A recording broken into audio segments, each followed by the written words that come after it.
finally did it. Steve finally peer pressured me into buying a guitar that we covered as a used listing on the podcast. Friend of the show and local viewer Robert McDowell sent us the OfferUp ad for this guitar, and Steve was able to peer pressure me into trading pedals for it. So here it is. I've got it now. I've got this funky old Japanese vintage guitar that's been modified and explored already by previous owners. And I'm going to do some more exploring. I'm going to do some more modifying. I'm going to open this thing up. I'm going to check out the guts. I'm going to see if there's things that I can fix and make better, so I can turn this into something hopefully resembling a daily driver, a daily player, a daily noodler. What do we call guitars? A daily driver is for cars.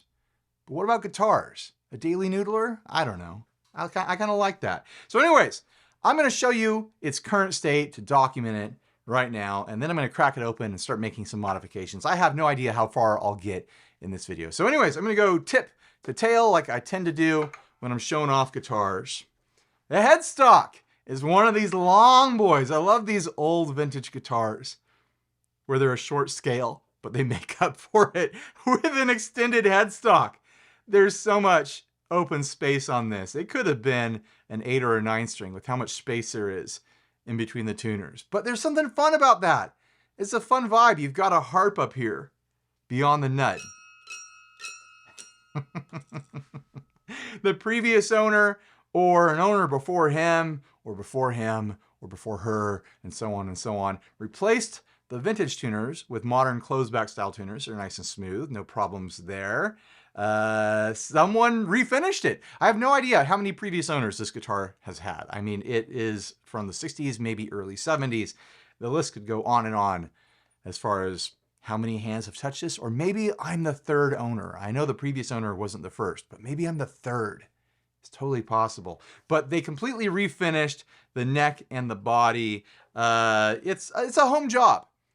It's a competent home job, but it's a home job. Plenty of orange peel across the back of the neck here. There are places where it's been played thoroughly, acquiring a nice shine from the thumb going up and down there. There's a nice shine on the edge right here, but the rest of it is kind of this murky, orange peely sort of backyard rattle can experience. Someone redid the nut at some point. I'm pretty sure this is a bone nut, and it's definitely not the original nut. The neck is surprisingly very, very straight. I am impressed. And that might be because the neck is so thick. It is the definition of a baseball bat shaped neck. It is just this branch that you can hold on to while you're playing guitar. Vintage little frets here. They're not flat or anything, but they are that small fret wire style fret. A very interesting quirk on this guitar. On all other modern guitars, this dot right here would be right here. But it's here for some reason. So every time I play, around that like 9 to 12 fret area, I have to remind myself, like, that's not what you're going off of here. Base it off of there or there visually, because that guy right there is in its own position. We've got a small little neck heel here.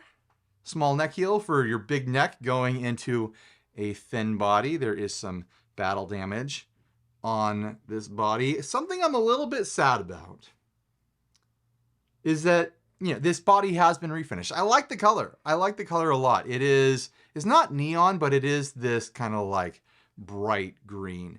But I can see that underneath this finish, the original finish has some temperature cracking going throughout. And I'm sure it was like a clear coat on a crappy piece of, burst painted wood or something like that. But I kind of wish I could see what that original paint looked like with all that temperature cracking. I do love this color. It's a sharp looking guitar with this color, with the green body and the black neck. And this pickguard is metal. I'm positive it's metal. There's actually a little chip down here around one of the pickup screws where I can see that it's metal underneath.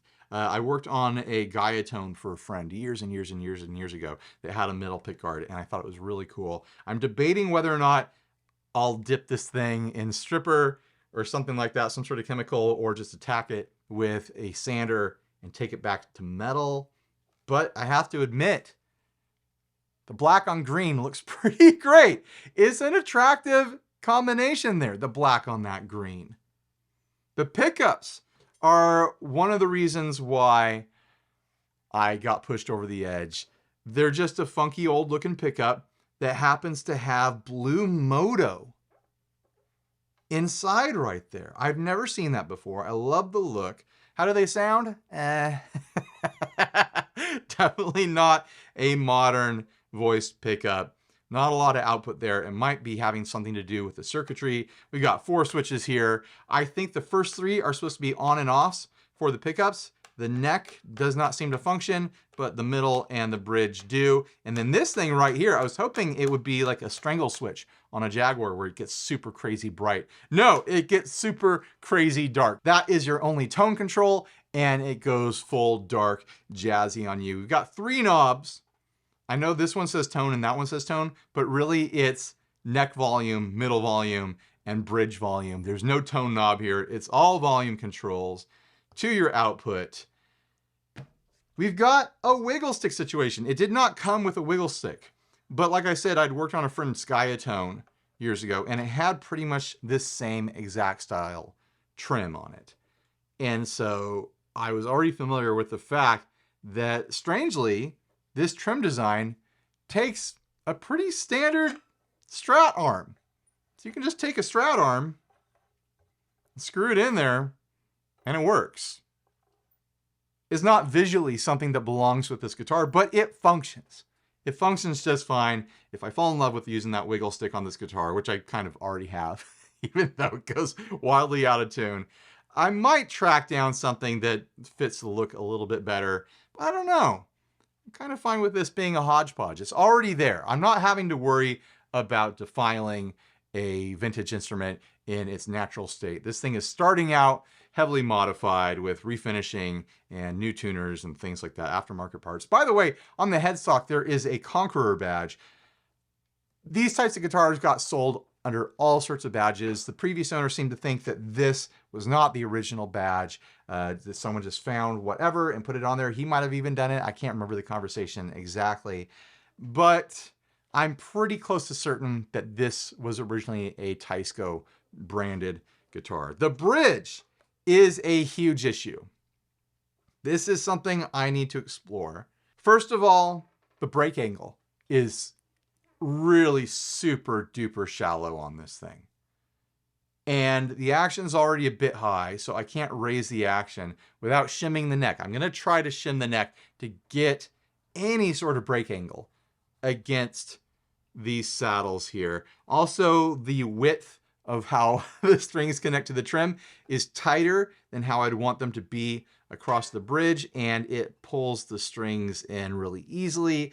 It's this ribbed kind of Jaguar Jazzmaster barrel bridge saddle here, and they just, the low E pops and moves all over the place, which is not ideal. So yeah, I'm gonna shim it to get the action up. I might end up cutting grooves in this, or I might end up replacing the bridge. I'd rather not. I'd rather keep the original bridge because it belongs with it. It's got the right funky look. I hope I can keep the original bridge. If it means cutting slots with a file in there or an angle grinder to have it be more functional, I'll do it. But the hugest problem with the bridge is these screws on the ends. They're just torture. My hand interacts with those in so many uncomfortable and unpleasant ways. So I'm going to be exploring ways to replace those. They need to be there to raise and lower the bridge, but they've been adjusted so many times that originally it would have had a little slot at the end to adjust with a screwdriver, and half the slot is long gone on both of them. This one down here is like ground to a spike. I think someone was taking like pliers to adjust it. I'm hoping I can extract these screws and then run to the hardware store and find replacements. Maybe something with a soft, rounded kind of screw top to it. And then once I figure out where I want the bridge to be, trim off the bottom of the screw and get it as close to that base as possible while still leaving some adjustability. But yeah, I cannot spend real time with this guitar until I address this torture situation, because it is really aggressive. Those screws stick out above the strings like a good 1/4 inch, and it's just too much. So anyways, let's plug it in. I'll show you where I'm starting off from, what it sounds like, and then we'll take it apart. I'm gonna isolate the bridge pickup. Am I in tune still? Probably not. Not bad.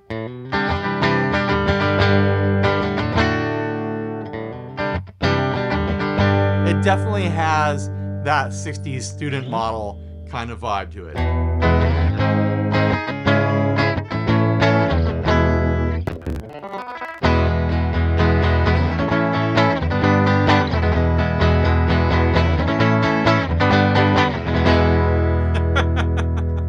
I think that's about as good as it's gonna get. That was the bridge. Here is the middle.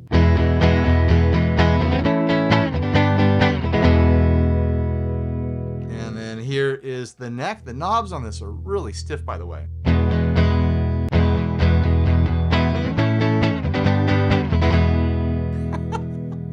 They're really weak, low output pickups. Not a lot of punch to them. Not a lot of high end. There's not a lot of jangle going on.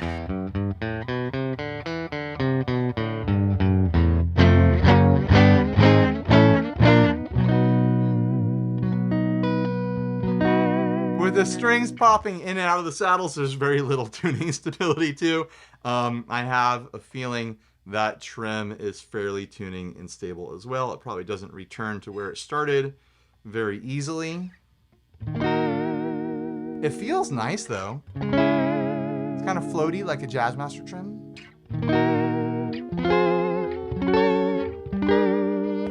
Try it with some dirt. Right now I've got the bridge pickup all the way up and the neck pickup on a little bit.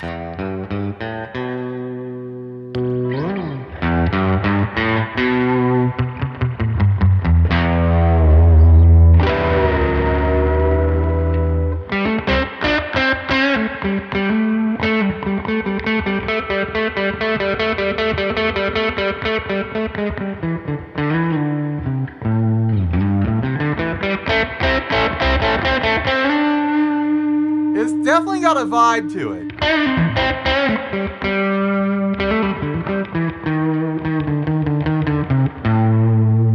I'll show you that tone control.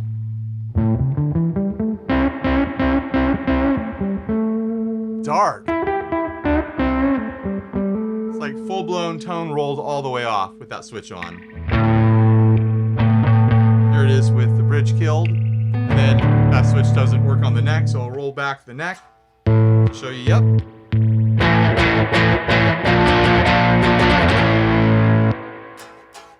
That kills the bridge. Turn on the middle. Let's see if the middle is isolated. Oh, the switch doesn't work on the middle. It's touchy.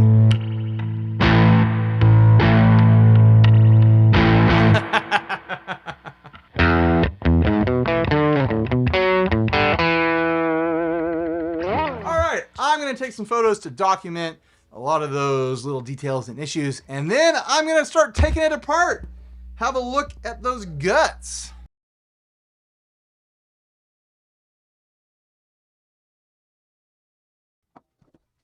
I'm going to try my best to save the strings. The strings are pretty dang new on here. I have no doubt that they're decent enough strings. So I'm going to loosen them and then remove the trim so that I can get underneath all this to check out what's underneath the pickguard.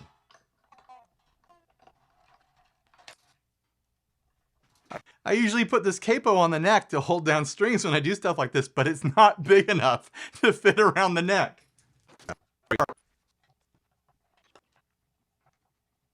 These vintage screws feel like they might be made out of fairly soft metal, so I gotta be very careful to not strip them.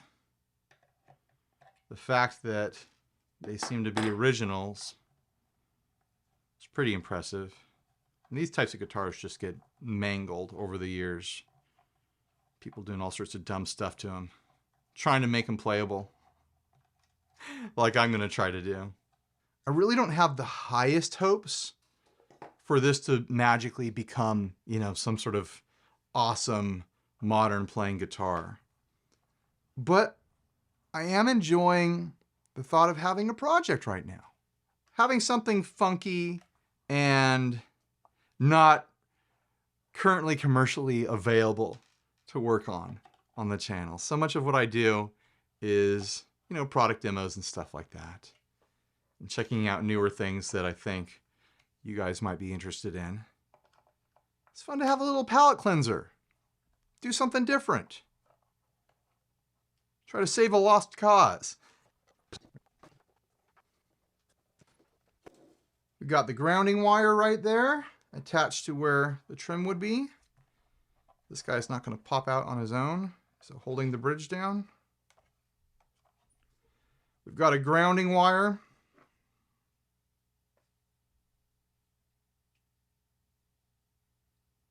We've got the grounding wire right there, where the trim likes to live. See if the bridge will pull out. Interesting. I'm not going to be able to find direct replacements for these screws here because they have this rounded bottom on them. I wonder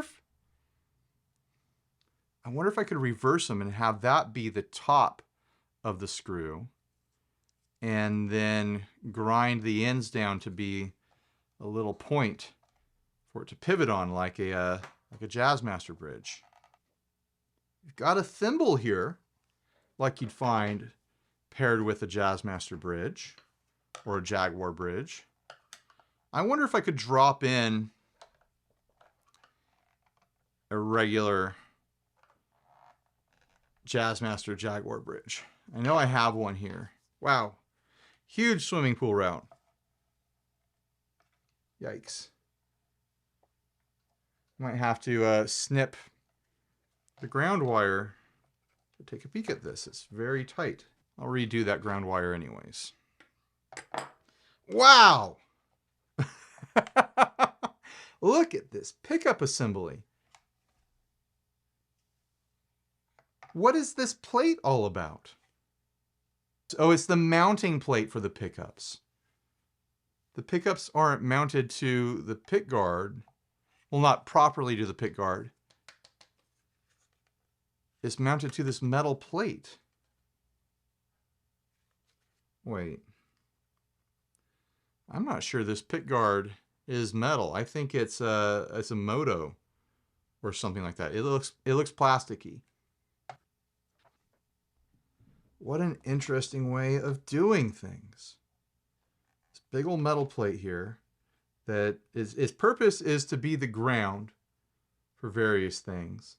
But mostly, it's what the pickups are mounted into. How strange. Really interesting wiring going on here. I had the thought that I could rewire it, but now I'm looking at it like I'm not sure I even want to try. We've got a 100K pot here. Are all of them 100K? That might be why it's so dark sounding. I might end up doing a rewire on this just to get, I mean, even 250 would open this up and it wouldn't be so dark. But look at this mess. Do I want to preserve any part of this? Do I want to keep it authentic? I have no idea what to do about the switch. There's, you know, like 2 dead switches in there. I don't know if I can service that in any way with tweezers or something like that underneath in there. But I'm loving this funky hardware.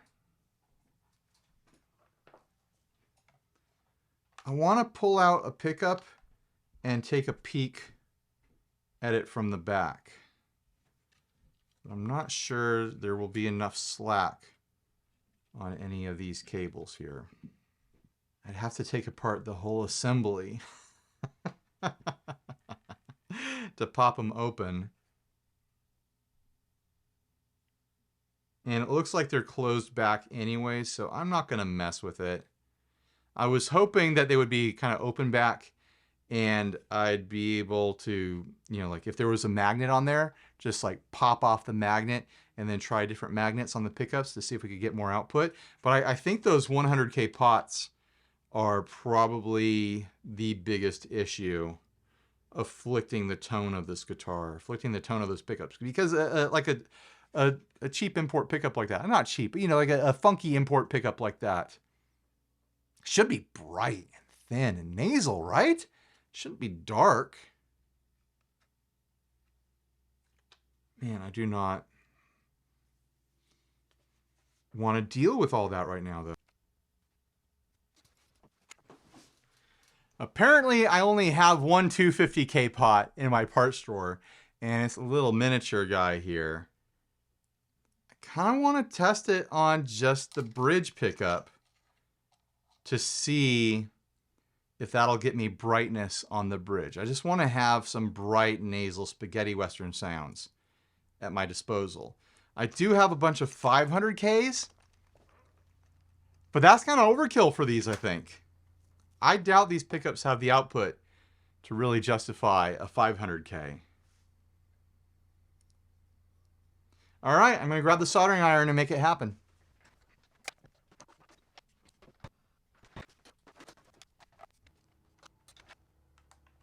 Ooh, I just chipped the paint off the pick guard.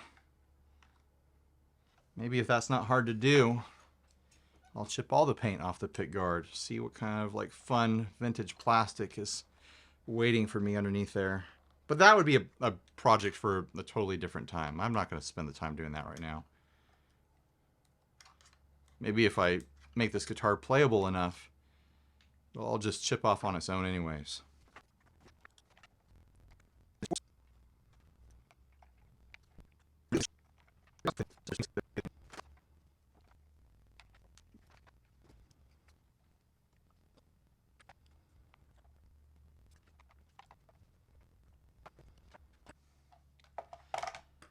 Of course, I'm extending the ground wire just for the next person who's going to come along and work on this. It might be me, it might be someone else. Whoever it is, I'm sure they or we will appreciate it. Now I want to start exploring the bridge situation. I do like the way those rounded ends of those screws, which is actually a really cool design. I like the way it does wobble in those thimbles nicely. Maybe I'll just end up trimming off the top of these and putting in a new notch to adjust with a screwdriver just to shorten them. But I kind of want to see if a Jazzmaster bridge, which I have right here in all parts, will just drop right in there. The thimbles are a bit too deep, but they do go right in. I mean, that would be a great functional solution if I can get the neck shimmed to a good enough angle.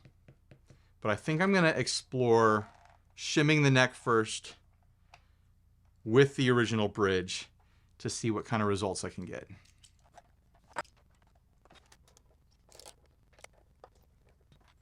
The neck is free.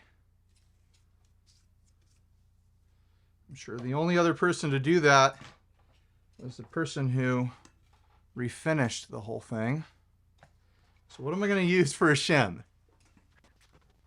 I'm a fan of using paper products as shims. I know a lot of people these days like to buy pre-cut wood shims and be all fancy pants. I like to cut out a strip of paper or take a business card, you know, the way Leo Fender would have done it. Just kind of loosely fit it in there and then fold it up a couple times to give me an angle. That's what I like to do, and I'm sure there's people out there who are just screaming at their phones, just white knuckles screaming at their phones while they sit on the toilet and watch this video. Like, how dare you? Why aren't you using proper shims? This and that is gonna happen. Don't you know what you're doing? I'd never hire you to work on my guitar. People get really worked up about all sorts of dumb things.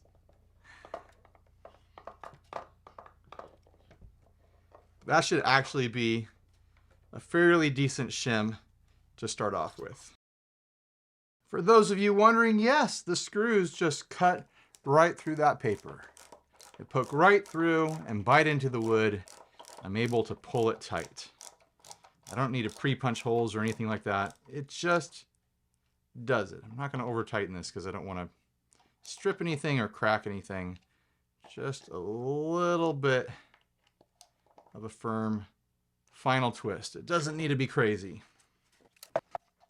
I liked the way those screws rocked in the thimbles, but in practice, they're a tight fit. I think the thimbles are drilled in a slightly wrong position, so they're not going to allow the rocking that I'd prefer. But I want to check the extent of that shim anyways, and then I'll go from there if I feel like doing anything else to this guitar today. It's been fun just exploring it. Whether I'm successful in my efforts or not, I'm having fun just exploring this guitar. Did you have fun watching me explore it?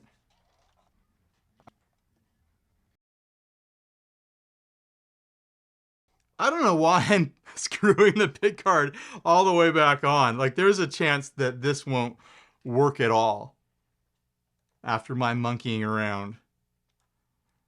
And I'm going to end up taking it all apart again. But I kind of enjoy the process of doing stuff like this. I enjoy sitting down and just taking apart a guitar, checking out the guts. It's what I did the very first time I got an electric guitar. I think after having an electric guitar in my life for about a week, I started taking it apart and looking at the guts and figuring out if I could do mods and stuff like that. Does it pass signal?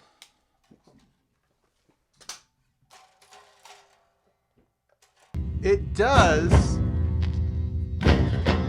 but that pot that I put in there does not seem to be operating as a volume pot. It almost sounds like a tone pot now. All right, let's tune it up and see what happens.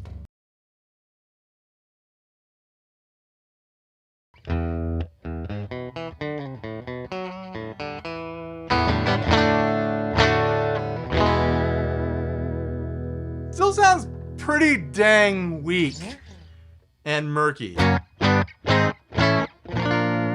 There's a little bit more sparkle on there. I'm going to turn on the 50/50 drive.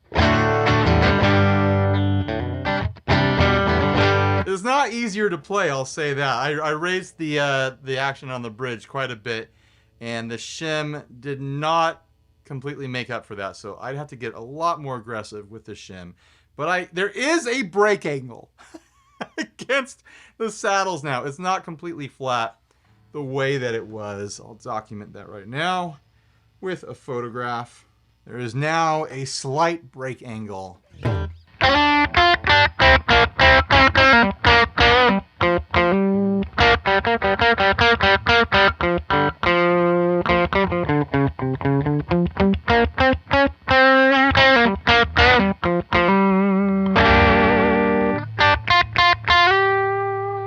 Bring in the neck a little bit. The bridge all the way. I mean the middle all the way. Neck all the way. All pickups are on now. Middle out. Yes, I think it is. Yep. Neck out. I'd say it sounds about the same. It's hard to tell. I don't know if the pot made that huge of a difference. that's just how those pickups sound. There's just super duper low output. I can tell that the low E is staying in place easier now.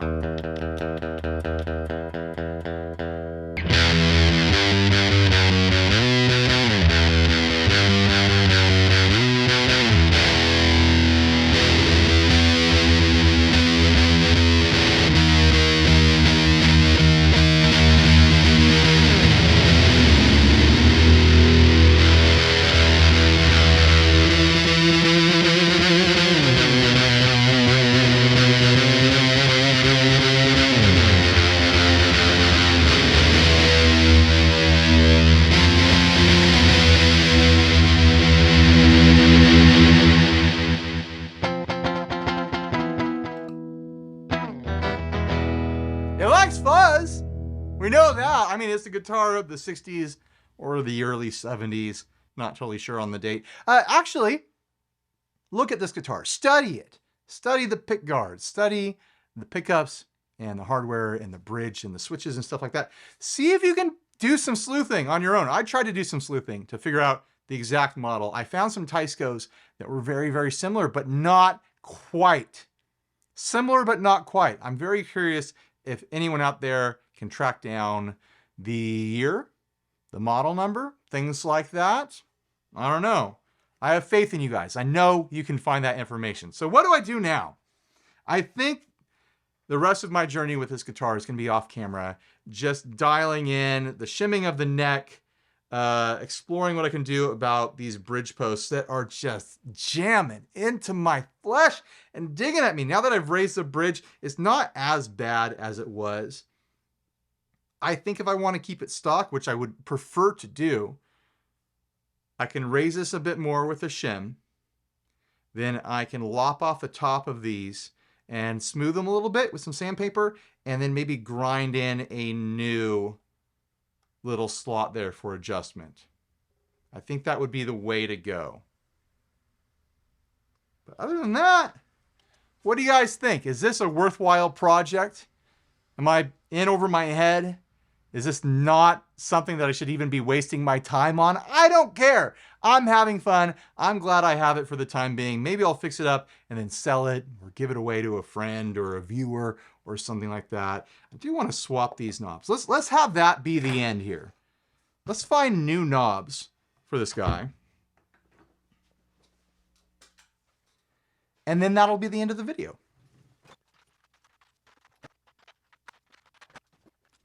Got some knobs here that I think will fit the bill. These are some knobs that are very special to me. I'm very fond of them. I pulled them off an old Yamaha amp. I trashed the amp and I kept the knobs. I kind of wish I could find more of these knobs because I like them. I like putting them on Strats. They feel really nice. There's something neat about their vintage looks. Oh, I'm chipping more paint. This paint is just going to flake off of this pickguard. I know it. Any little thing. And it's just going to flake off. If I could make this guitar something that wants to be played all the time, most of that paint might just flake off on its own. I actually have a little knob pulling device right here, but the knobs are so tight against the pickguard, I can't even use them. Let's see if I can get it now. There we go. These new knobs stick up a little bit higher, but they're easier to grip. So I consider that a win. So there we go. It's got a fresh set of knobs on there. I shimmed the neck a little bit, made some adjustments to the bridge. It's playing a little bit better, sounding pretty much the same. But it's a start. It's a start to a project. What do you guys think I should do next? Think there's anything I should tackle on this guitar? Other than what I said I'm going to do off camera? Shimming the neck some more, making some more adjustments and tweaks to this. I don't know. I don't think I want to get too crazy. I might completely replace all the pots just to see. I don't know. I might disengage that tone switch or mess with what that tone switch does if I'm feeling creative. But other than that, I'm feeling happy with how it is right now. I'm going to have some fun playing it, exploring it. Other than that, thanks for watching. Please like, subscribe, dislike, leave me rude and nasty comments. Support us on Patreon. Buy a shirt if you're naked and stay grounded. Bye, everybody.